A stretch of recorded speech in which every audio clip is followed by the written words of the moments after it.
अस्सलामु अलैकुम व रहमतुल्लाहि व बरकातुहू। अल्हम्दुलिल्लाह वस्सलातु वस्सलामु अला रसूलिल्लाह व अला आलिहि व अस्हाबिहि अजमईन व मन तबिअहुम बिइहसानिन इला यौमिद्दीन, अम्मा बाद। आदरणीय महानुभावहरू र मेरा सम्पूर्ण दाजुभाइहरू, आज हामीहरूको यो पाँचौं पाठ हो।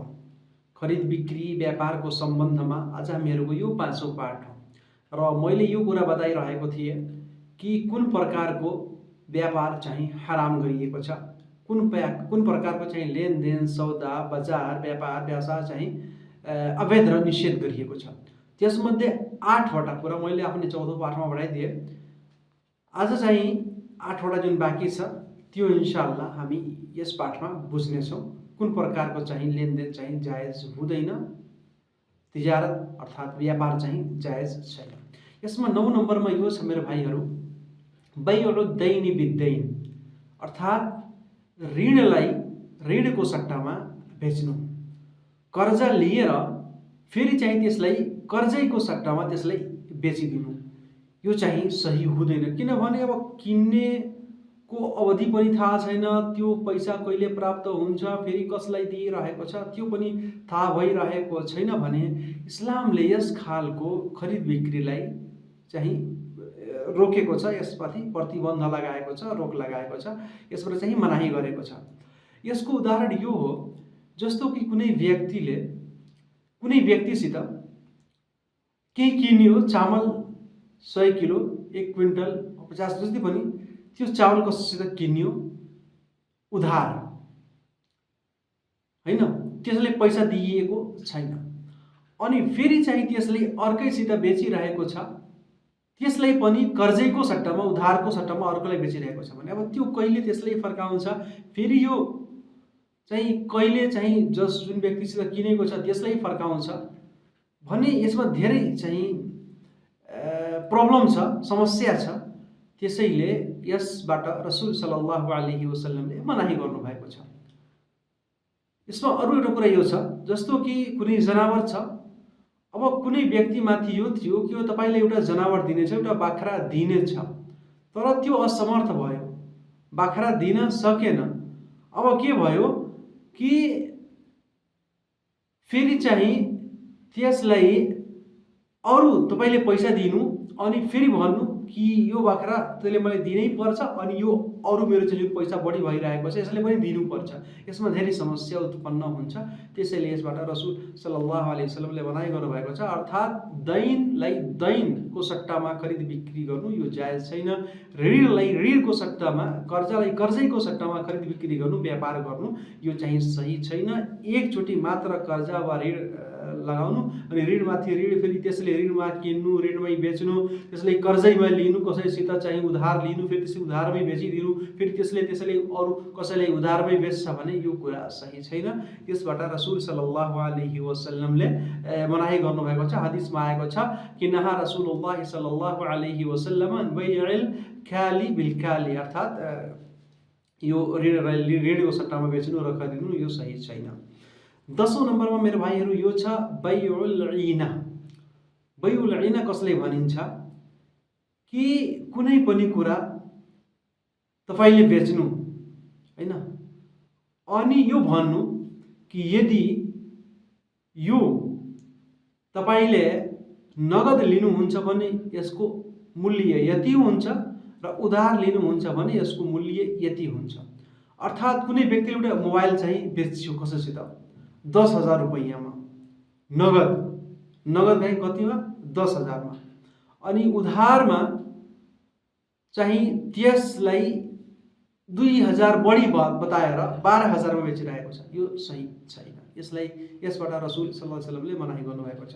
वा यसमा यस्तो पनि हुन्छ, यस बैउल ईनाको प्रकार चाहिँ यो भन्दछ कसैसित चाहिँ त्यसले चाहिँ यो मोबाइल चाहिँ किन्यो, हैन, अनि यो भनिरहेको छ कि तपाईले यदि यो मोबाइल लिनुहुन्छ भने 10,000 मा 12,000 मा उधार दिइहाल्छ अनि फेरि चाहिँ 10,000 मा नगद चाहिँ किनिलिन्छ भने उधारमा बढी पैसा लिने अनि नगदमा कम पैसा लिने। यसबाट रसुल सल्लल्लाहु अलैहि वसल्लमले मनाही गर्नुभएको छ, किनभने यो ब्याज मध्येको आउँछ। आज चाहिँ कुनै व्यक्तिहरूले जस्तो कि किस्तहरूमा चाहिँ गाडीहरू लिइन्छ अनि त्यसमा यो हुन्छ कि तपाईँ नगद किन्नुहुन्छ तपाईँले यति पैसा तिर्नुपर्छ, कम तिर्नुपर्छ, उधारमा किन्नुहुन्छ भने तपाईँले अलि धेरै पैसा तिर्नुपर्छ। अनि केही वालामाले यसलाई चाहिँ जायज करार दिएका छन् यस शर्तको साथमा यदि त्यो किन्नेवाला व्यक्तिले यदि जुन किस्तको जुन समय तोकिएको थियो, जुन अवधि तोकिएको थियो, यदि त्यो अवधिमा त्यसले पैसा चाहिँ चुक्ता गर्न सकेन भने यो बेच्नेवाला व्यक्तिले, व्यापारी व्यक्तिले त्यसमाथि केही अत्याचार नगरोस्, कुनै प्रकारको अन्याय नगरोस्, कुनै सख्ती गर्न सक्दैन, बरु त्यसले अरू मोहलत दिनुपर्छ, अरू ढिल दिनुपर्छ भने यस अवस्थामा कुनै व्यक्तिले जायज गरेका छन्। तर यसबाट हामीले बाँच्नुपर्छ, यसमा समस्या छ मेरो भाइहरू। त्यसैले कुनै पनि तपाईँले सामान किन्नु छ, नगद पैसा छ, किन्नु नत्र नकिन्नु, हो कि होइन? किस्तमा लिनुहुन्छ, पछि अब त्यो चुक्ता गर्न सक्नुहुन्छ कि हुन्न, फेरि अरू समस्या आउला कि, त्यसैले यसबाट बाँच्नुपर्छ। अनि रसुल सल्लल्लाहु अलैहि वसल्लमले पनि यसबाट मनाही गर्नुभएको छ।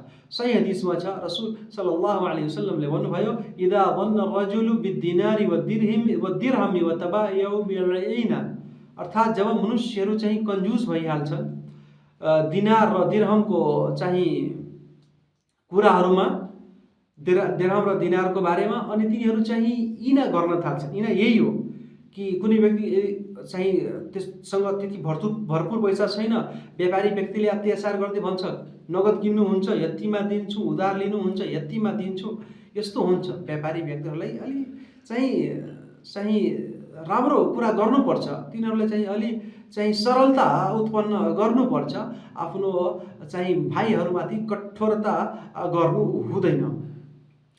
त्यसैले भन्नुभयो रसुल सल्लल्लाहु अलैहि वसल्लमले, मनुष्यहरू चाहिँ यो जुन गाईको पुच्छर हुन्छ त्यसपछि लागिहाल्छन्, अर्थात् एउटा सानोभन्दा सानो कुराको पछि लागिहाल्छन्, अनि अल्लाहको मार्गमा युद्ध गर्नुबाट तिनीहरू चाहिँ टाढा हुन्छन्, छाडिदिन्छन् भने अल्लाह तालाले तिनीहरूमाथि आपत्तिहरू, दुःख र कष्टहरू अवतरित गर्नुहुन्छ अनि त्यसलाई कहिले पनि हटाउनुहुन्न यहाँसम्म कि तिनीहरू सत्य मार्गमा, सही मार्गमा चाहिँ फर्किहालन् भने आज हामीलाई त्यो समस्या किन उत्पन्न भइरहेको छ? यसै कारणले सानोभन्दा सानो कुरामा मनुष्यले मात्र आफ्नो लाभ खोजिरहेको छ। आफ्नो लाभ मात्र नखोज्नु, फाइदा दिनेवाला, लाभ दिनेवाला अल्लाह ताला छ। तपाईँ मनुष्यहरूमाथि सरलता र सजिलोपना उत्पन्न गर्नु, सजिलोपना बनाउनु, माहौललाई, समाजमा सजिलोपना जुन कुराहरूबाट हुन्छ, 2-4 रुपैयाँको लागि यति अत्याचार र अन्याय नगर्नु, कठोर नबन्नु, सरलता उत्पन्न गर्नु, यसमा फाइदा हुन्छ। अनि यो होइन कि व्यापारी व्यक्तिले अब एउटा गरिब व्यक्तिलाई यति चाहिँ दबाई दिन्छ, यति त्यसमाथि अत्याचार गरिलिन्छ, कहिलेकाहीँ चाहिँ एउटा चाहिँ गरिब व्यक्तिले चाहिँ आत्महत्या गर्नको लागि चाहिँ तयार हुन्छ, आत्महत्या पनि गरिलिन्छ। यस्तो हामीले देखेका छौँ, धेरै यस्तो भइरहेको छ आजकल। त्यसैले यी सम्पूर्ण कुराबाट बाँच्नुपर्छ। बैउल ईना अर्थात् नगदमा कम पैसा लिनु, उधारमा धेरै पैसा लिनु, यसबाट पनि हामीले बाँच्नुपर्छ। एउटा महिला व्यक्तिले हजरत आइशा रजियल्लाहु ताला कहाँ आउनुभयो अनि उहाँले भन्नुभयो कि मैले एउटा दासलाई बेचेको छु ज़ैद इब्न अर्कमसित, कतिमा? 800 दिरहममा उधार मैले दिएँ उहाँलाई, कति? 800 दिरहममा, अनि फेरि मैले नगद किनिलिएँ 600 दिरहममा, 600मा। हजरत आइशा रजियल्लाहु ताला अन्हाले भन्नुभयो, बिइस मा श्तरैति व बिइस मा बिअति, यो तिम्रो लेनदेन एकदमै नराम्रो छ, यो खरिद बिक्री एकदमै नराम्रो छ। यो सही हुँदैन कि नगद उधार दिएको बेलामा तिमीले उधारलाई त धेरै पैसामा दियो, 800मा दियो, अनि नगद पैसा तिमीसँग छ भने अब त्यो मनुष्यलाई समस्या छ, पैसाको आवश्यकता छ भने अब 600मा त्यसै सामानलाई किन्नु, यो एकदमै नराम्रो खरिद बिक्री हो, लेनदेन। यसबाट बाँच्नुपर्छ। नगद र यदि उधार छ भने त्यसको राम्रोसित चाहिँ कुराकानी मिलाएर, त्यसको समय अवधि सम्झौता राम्रोसँग मिलाएर चाहिँ गर्नुपर्छ हामीले। अनि उहाँले यसबाट चाहिँ मनाही गर्नुभयो अनि भन्नुभयो कि यो ज़ैद इब्न अर्कम उहाँको जिहाद रसुल सल्लल्लाहु अलैहि वसल्लमको साथमा जुन भएको छ त्यो पनि चाहिँ व्यर्थ जान्छ यदि उहाँले तौबा गर्नुहुन्न भने, उहाँ चाहिँ पश्चाताप र क्षमायाचना गर्नुहुन्न भने के थाहा भयो मेरो भाइहरू? यस्तो प्रकारको खरिद बिक्री चाहिँ जायज छैन। हामीले हर सम्भव बाँच्ने प्रयास गर्नुपर्छ। कुनै कुनै व्यक्तिले यो भन्छन् कि अब मसँग नगदी पैसा आउँछ भने म त अरू काम गर्न सक्छु, उधार दिएमा मलाई घाटा हुन्छ, त्यसैले म वृद्धि गरेर लिइरहेको छु भने मेरो भाइ म यो भन्न चाहन्छु, फाइदा दिनेवाला र घाटा पुर्याउनेवाला, क्षति पुर्याउनेवाला अल्लाह ताला हुनुहुन्छ। तपाईले आफ्नो मुस्लिम आफ्नो भाइहरूमाथि चाहिँ रहम गर्नु, दया गर्नु, अल्लाहले तपाईमाथि दया गर्नुहुन्छ इन्शाअल्लाह। मेरो भाइ त्यसै 11औं नम्बरमा यो छ कि कुनै पनि सहरवाला व्यक्ति कुनै पनि देहात गाउँले व्यक्तिसित कुनै कुरा नकिनिलोस्। यसको चाहिँ उदाहरण यो हुन्छ जस्तो कि गाउँमा एउटा खेतीपाती गर्नेवाला व्यक्ति, कोइडार गर्नेवाला व्यक्ति अब त्यो साग सब्जी तरकारीहरूको उत्पत्ति गरिरहेको छ, राम्रोसित मेहनत गरेको छ। अब त्यो सब्जीहरू, त्यो तरकारीहरू, त्यो फलफ्रुटहरू लिएर अब मार्केटमा सहरतिर लागेको छ। अब सहरमा के दलाल हुन्छन् कि हुँदैनन्? दलाल हुन्छन्। तिनीहरूले के गर्छन् कि अब त्यस व्यक्तिसित त्यो सामानहरू बजारको जुन वास्तविक भाव छ त्यो बताउँदैनन्, त्यससित त्यो सामान किनिलिन्छन् अनि त्यसलाई केही पैसा चुक्ता गरिदिन्छन् अनि कहिलेकाहीँ यो हुन्छ त्यसलाई स्टोर गरेर राखी पनि लिन्छन् अनि यो भन्छन् कि यो आलुको समय अहिले छैन, भाव कम छ, हामी चाहिँ यसलाई राखेका छौँ, पछि जब यसको भाव धेरै हुन्छ, यसको मूल्य धेरै हुन्छ, फेरि चाहिँ हामी यसलाई बेच्नेछौँ। यसबाट रसुल सल्लल्लाहु अलैहि वसल्लमले मनाही गर्नुभएको छ। किनभने त्यो गाउँले व्यक्तिले जुन परिश्रम गरेको छ, पसिना बगाएको छ, मेहनत गरेको छ, त्यसलाई त्यसको वास्तविक फाइदा प्राप्त भएन, त्यसलाई त्यसको जुन वास्तविक फाइदा हो त्यसले प्राप्त भएन। त्यसैले त्यो आफै आएर बजारको मूल्य भाव पत्ता गरोस् अनि बेचोस्। अनि त्यो खुसीको साथमा त्यसलाई सबै कुरा थाहा भयो अनि कुनै व्यक्तिलाई त्यो हस्तान्तरण गरिदियो, ठिक छ तपाईँ मेरो सामान बेचिदिनु, कुनै व्यापारीले पनि यो कुरा सही छ। तर दलाल जुन दलाली गर्छन् दलालहरूले, तिनीहरूले यसबाट बाँच्नुपर्छ। कुनै प्रकारको दलाली गर्नु वा यस प्रकारको खरिद बिक्री गर्नु इस्लाम धर्ममा यसबाट मनाही गरिएको छ। रसूल सल्लल्लाहु अलैहि वसल्लमले भन्नुभएको छ कि ला यबिउ हादिरुन लिबादिन, कुनै पनि सहरवाला व्यक्ति गाउँले व्यक्तिसित कुनै पनि कुरालाई नकिनोस्। दउ नास, मानिसहरूलाई छाडिदेऊ, यर्जुकुल्लाहु बअदहुम मिन बअद, किनभने कि अल्लाह तालाले एउटा मनुष्यको माध्यम र साधनबाट अल्लाह तालाले अर्को मनुष्यहरूलाई के दिनुहुन्छ, त्यसलाई आहार र भोजन प्रदान गर्नुहुन्छ, त्यसलाई खाना दिनुहुन्छ। एक व्यक्तिको माध्यमले अर्को व्यक्तिलाई फाइदा हुन्छ, त्यसको माध्यमले अर्को व्यक्तिलाई फाइदा हुन्छ भने एकअर्काको सहयोग गर्नुपर्छ, हो कि होइन? किसानले मेहनत गर्छ, अनाजको उत्पत्ति गर्छ, सहरका व्यक्तिहरूले खान्छन्। सहरका व्यक्तिहरू कपडाहरू, त्यस्तै गरी लुगाहरू, डाक्टरहरू हुन्छन्, दबाईहरू, तिनीहरू औषधिहरू बनाउँछन् भने त्यसबाट मनुष्यको जुन गाउँले व्यक्ति छ त्यसलाई फाइदा हुन्छ भने एक अर्कालाई यी सबैजनालाई चाहिँ सबैजनाको आवश्यकता छ भने मिलेर चाहिँ सम्पूर्ण कार्यहरू हामीले गर्नुपर्छ। त्यसै गरी मेरो भाइहरू 12औं नम्बरमा यो छ, सेम त्यस्तै अलि मात्र फरक छ, अश्शराउ मिन रुकबान, अर्थात् यात्री व्यक्तिहरूसित पनि चाहिँ कुनै व्यक्ति चाहिँ कहीँ बाहिरबाट कुनै दोस्रो सहरबाट अर्को सहरमा अर्को बजारमा गएर त्यो सामान किनेर बेच्ने प्रयास गरिरहेको छ भने त्यहाँ पनि दलाल छ, त्यस व्यक्तिलाई ठगी गर्छ, त्यसलाई झुक्क्याउँछ, त्यसलाई धोका दिन्छ अनि त्यसको सामान एकदमै सस्तो भावमा मूल्यमा किनेर फेरि त्यसलाई वृद्धि गरेर बेच्छ भने यो कुरा सही हुँदैन। जुन व्यक्तिहरूले यस्तो गर्छन् उनीहरूलाई अल्लाहसित क्षमायाचना गर्नुपर्छ, अल्लाहसित चाहिँ माफी माग्नुपर्छ, किनभने रसूल सल्लल्लाहु अलैहि वसल्लमले यसबाट चाहिँ मनाही गर्नुभएको छ। भन्नुभएको छ ला तलक्कौ रुकबान वला यबिउ हादिरुन लिबादिन, अर्थात् तिमीहरू चाहिँ त्यो यात्रीहरू जुन व्यापारी व्यक्तिहरू अर्को सहरबाट आइरहेका छन् भने तिनीहरूलाई नरोक्नुहोस्। त्यसै गरी मेरो भाइहरू कुराहरू छ कि बैउल मुसर्रा, अर्थात् चाहिँ जुन गाई वा भैँसीको थुनमा दूध चाहिँ रोकेर मनुष्यहरू, यसको बारेमा मैले बताएका थिएँ यो जायज हुँदैन। 2 समय 3 समयको दूध त्यसको थुनमा रोकिलिनु अनि फेरि त्यसको थुनमा दूध धेरै भइहाल्छ अनि फेरि गएर चाहिँ मनुष्यहरूले देखाउनु, धोका दिनु, भन्नु यसको धेरै दूध छ अनि त्यसले चाहिँ धेरै मूल्यमा धेरै भावमा बेच्नु, यो पनि सही छैन। रसूल सल्लल्लाहु अलैहि वसल्लमले यसबाट मनाही गर्नुभएको छ। भन्नुभएको छ कुनै पनि ऊँटनी वा बाख्रा वा त्यसै गरी गाई भैँसीको थुनमा दुध राखेर नबेच्नु। यदि कुनै व्यक्तिले यस्तो बेच्यो भने अब किन्नेवाला व्यक्तिलाई अख्तियार छ, त्यसले त्यो जनावरलाई हेर्छ, यदि त्यसलाई त्यो जनावर मन पर्यो, राम्रो लाग्यो, त्यसले रोक्न सक्छ। यदि राम्रो लागिरहेको छैन भने त्यो फिर्ता गर्न सक्छ। त्यो व्यक्ति चाहिँ त्यस जनावरलाई किन्नेवाला व्यक्तिसित फिर्ता गरिलिन्छ अनि आफ्नो पैसा त्यो लिन्छ अनि साथमा चाहिँ एक सा खजुर पनि त्यसलाई दिनुपर्छ, किनभने त्यसको दुधबाट त्यसले फाइदा उठाएको छ। एक सा लगभग 3 किलो अनाज त्यसले फिर्ता गर्नुपर्छ। मेरो भाइहरू 14औं नम्बरमा यो छ कि अल बैउ इन्द निदा अल अखिर लिसलात अल जुमा, अर्थात् बजार व्यापार हामी गरिरहेका छौँ अनि जुम्माको अजान भयो, खास गरी खुतबाको लागि जुन दोस्रो अजान हुन्छ, जब इमाम खुतबाको लागि मेम्बरमा चढ्नुहुन्छ, खुतबा सुरु गर्नुहुन्छ, खुतबाको शुभारम्भ गर्नुहुन्छ भने अब त्यस बेलामा यदि कोही व्यक्ति खरिद बिक्री गरिरहेको छ, लेनदेन गरिरहेको छ, भावताव गरिरहेको छ, व्यापार गरिरहेको छ, बजारमै छ भने त्यो नराम्रो कार्य गरिरहेको छ, त्यो हराम कार्य गरिरहेको छ।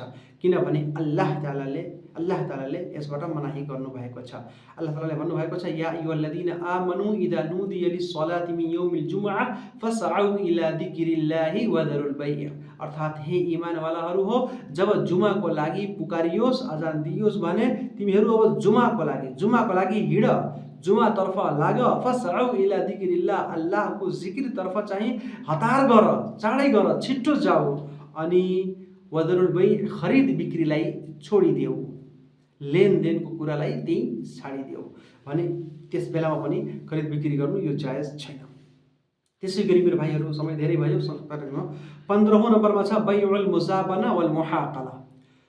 यसबाट पनि रसूल सल्लल्लाहु अलैहि वसल्लमले मनाही गर्नुभएको छ। मुजाबना र मुहाकला कसलाई भनिन्छ? संक्षिप्तमा यो हो, मुजाबना त्यसलाई भनिन्छ, मुजाबना भन्नाले सुकेको जुन खजुर छ, सुक्खा खजुर छ, अब त्यसलाई चाहिँ भिजाएको खजुर अर्थात् जुन चाँडै पाकेको खजुर हुन्छ चाहिँ त्यो सुक्खा हुँदैन, त्यसको वजन धेरै हुन्छ, जुन अहिले हामी तुलिरहेका हुन्छौँ त्यो भिजेको खजुर हुन्छ, यसले अरबी भाषामा रुतब भनिन्छ भने त्यसलाई सुक्खा खजुरको सट्टामा नबेच्नु। किनभने एउटा पाकेको खजुर छ, त्यसमा रस भरिएको छ, एउटा सुक्खा खजुर छ, यसको वजन कम हुन्छ भने यो चाहिँ दुवैको सट्टामा बेच्नु यो जायज छैन। त्यसै गरी अङ्गुर छ, अब अङ्गुर छ अनि अङ्गुरलाई सुकाइदिन्छौँ भने हामी के भइहाल्छ, त्यो किसमिस भइहाल्छ, हो कि नै? सुक्खा जुन किसमिस हुन्छ दाकसले भनिन्छ भने त्यो किसमिसको सट्टामा अङ्गुरलाई बेच्नु पनि जायज छैन, किनभने यसमा धोका हुन सक्छ। अङ्गुर सुकिहाल्छ भने त्यो त्यति हुन्छ हुँदैन। त्यसै गरी चाहिँ खजुर छ, सुक्खा छ, अब दरख्तमा चाहिँ रुखमा त्यो अरू खजुरहरू छन्, अब यो सुकेको खजुर चाहिँ रुखको खजुरको सट्टामा बेच्नु, किनभने त्यसको मूल्याङ्कन भइरहेको छैन, त्यसको कति चाहिँ त्यसको वजन भइरहेको छ यो चाहिँ सबै कुरा थाहा छैन भने त्यसैले यो मुजाबना यसलाई भनिन्छ। यसबाट रसूल सल्लल्लाहु अलैहि वसल्लमले मनाही गर्नुभएको छ। त्यसै गरी मुहाकला कसले भनिन्छ कि एउटा तयार अनाज छ, तयार उत्पादन छ, तयार चाहिँ गल्ला छ, चामल छ वा जे पनि छ, तयार छ अनि अरू खेतमा छ धान वा गहुँ जे पनि, अब त्यो खेतमा भएको धान गहुँलाई यो तयार भएको घरमा राखिएको धान गहुँको सट्टामा बेच्नु, जति किलो यो छ भने यो अब खेतमा कति छ कति थाहा भयो भने एउटा यो 2 कट्ठा खेत छ, अब यसमा जति छ यसको बदलामा लिनु, यस प्रकारको खरिद बिक्री चाहिँ रसूल सल्लल्लाहु अलैहि वसल्लमले यसबाट मनाही गर्नुभएको छ। तपाईँ सबै अनाजलाई तयार गर्नु, उत्पादन राम्रोसित भइहाल्छ, गल्ला तयार भइहाल्छ, सबै अनाज तयार भइहाल्छ भने त्यसलाई ल्याउनु अनि सफा गरेर राम्रोसित त्यसलाई बेच्नु। अब त्यो खेतमै छ, कति हुन्छ त्यसमा भने अब घरमा राखिएको यो सट्टा यस प्रकारको कुनै व्यक्तिलाई धोका हुन सक्छ, किन्नेवाला वा बेच्नेवाला व्यक्तिलाई चाहिँ धोका हुन सक्छ, त्यसले हामीले यसबाट बाँच्नुपर्छ। त्यसै गरी मेरो भाइहरू रसूल सल्लल्लाहु अलैहि वसल्लमले अरायालाई छुट दिनुभएको छ। अराया चाहिँ कसलाई भनिन्छ कि यदि त्यसको मूल्य वा त्यसको त्यो कति छ भने त्यसको सही अनुमान लगाइसकेका छौँ हामीले, यो अनुमानित यस्तै हुन सक्छ, यसमा धोका हुने सम्भावना छैन भने अनुमान सही छ, त्यसको वजन, त्यसको मूल्य, त्यसको अरू सम्पूर्ण कुरा त्यो बराबर हुन्छ भनेर यसमा चाहिँ छुट दिएको छ, यस प्रकारको खरिद बिक्री जायज हुन्छ।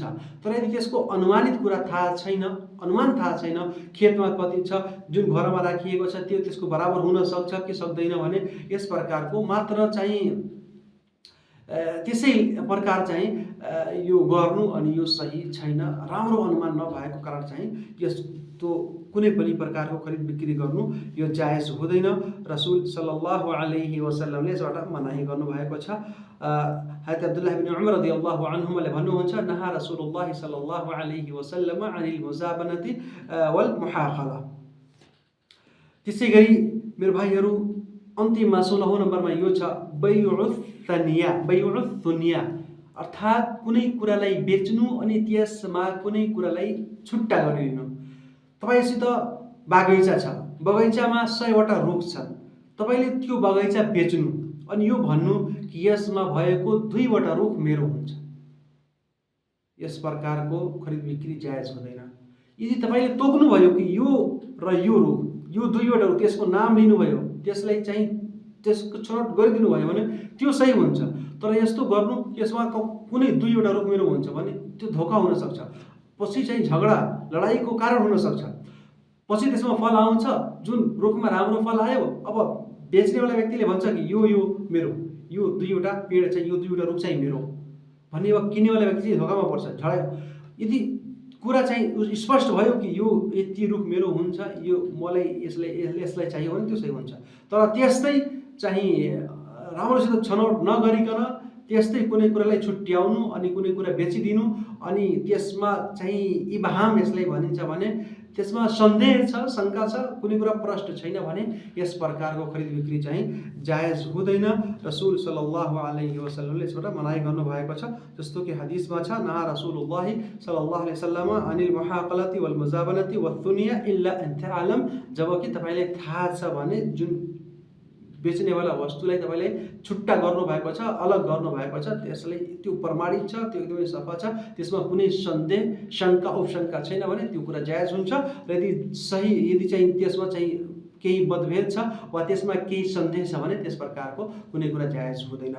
मेरो भाइहरू, मेरो चाहिँ यो इस्लाम धर्मले यो सम्पूर्ण नियम बताएको उद्देश्य यो हो कि हाम्रो लेनदेन, हाम्रो चाहिँ व्यापार, हाम्रो खरिद बिक्री चाहिँ एकदमै सफा होस्, पवित्र होस्, सबैलाई फाइदा होस्, कुनै प्रकारको धोखाधडी, झुक्क्याउनु, छल कपट गर्ने कुरा नहोस्। अनि यदि हामी यस्तो गर्छौं, वातावरण हाम्रो राम्रो बन्छ, समाज पनि राम्रो बन्छ, लडाई झगडा धेरै हुँदैन अनि मनुष्यहरू खुसी हुन्छन्। त्यसैले हामीले राम्रो मार्गमा हिँड्ने प्रयास गर्नुपर्छ। अस्सलामु अलैकुम व रहमतुल्लाहि व बरकातुहू।